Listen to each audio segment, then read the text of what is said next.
All right, everybody, I am back with a brand new movie review, and I know a lot of you have been wanting a review on this film. Yes, the prequel to Transformers Rise of the Beasts. Oh, actually, I mean Godzilla and Kong. I don't know how you title the film. Godzilla x Kong, The New Empire. Now, this movie is interesting. Now, you have to understand my feelings on this franchise. I am not a huge Godzilla fan. I never was growing up, but I do appreciate good movies.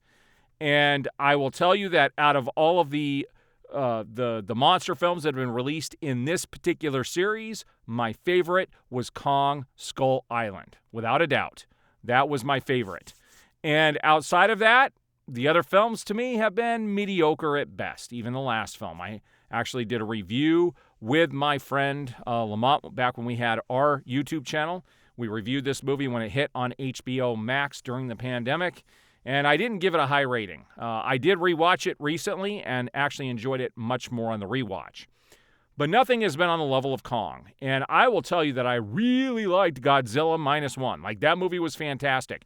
And in fact, my biggest complaint about the new film is it all looked like cutscenes from video games.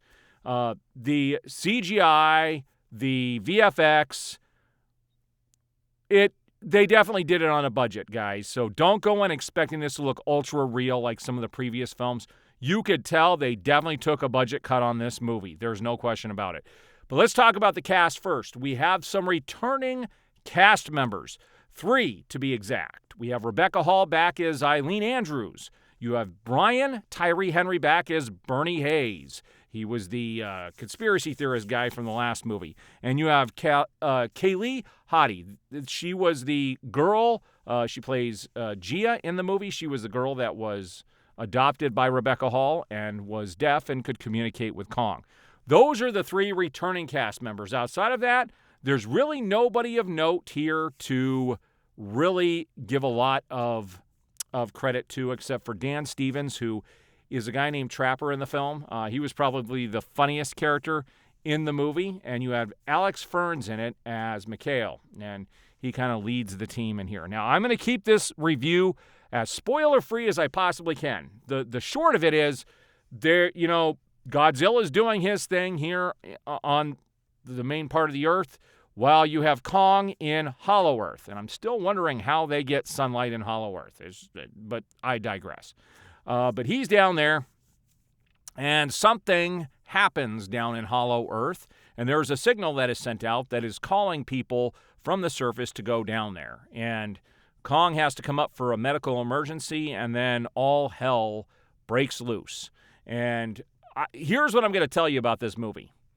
The writing was all a little too convenient. Like, everything happened, and immediately it was like, oh, I know this, or oh, I know this, or oh, hey, we happen to be doing this, which is going to help us with this. It was that kind of a movie where everything kind of was a little too convenient.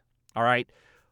But I will tell you, my wife and I saw this together. We both were thoroughly entertained from beginning to end, and I have to give kudos to them for finally putting in the 80s song Twilight Zone in this movie. It was pretty awesome to hear that song and see that song and hear it in a scene of the film. It was all pretty awesome. I really like the score for this film. I will actually pick it up.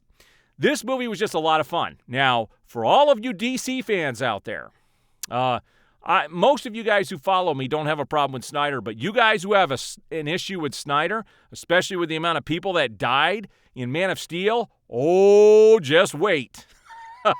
They dial it up to 10 in this movie. My wife and I looked at each other and we were like, holy freaking crap. So if you had a problem with everybody who died in Man of Steel, you're going to have a huge problem with this movie. It is carnage times 10. I will tell you that the third act in this film was a whole lot of fun. This film was just entertaining from beginning to end. It was easily the most well-paced of all the MonsterVerse movies to date.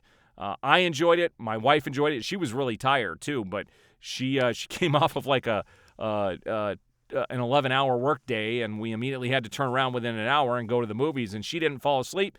She was entertained the whole time. We both enjoyed it. Know that there is no post-credit scene. So if you don't want to stay and listen to the music and look at the credits, there's no post-credit scene to stick around for like some of the other films, which makes me think maybe this one will end where it is. But I have a feeling they may want to continue to milk this thing. I've enjoyed it. Like I said, all the other films to me have been very mediocre, especially the ones with Godzilla. Now, one of the things that I was a little worried about is, Godzilla all of a sudden transitions into pink in the film.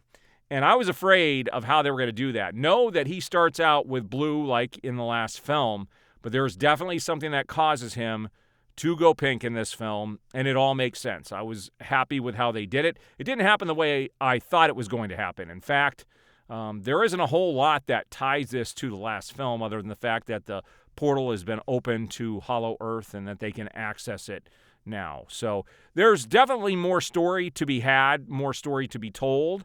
There's a much bigger role for Jai, the character of Jai in the film. Gia.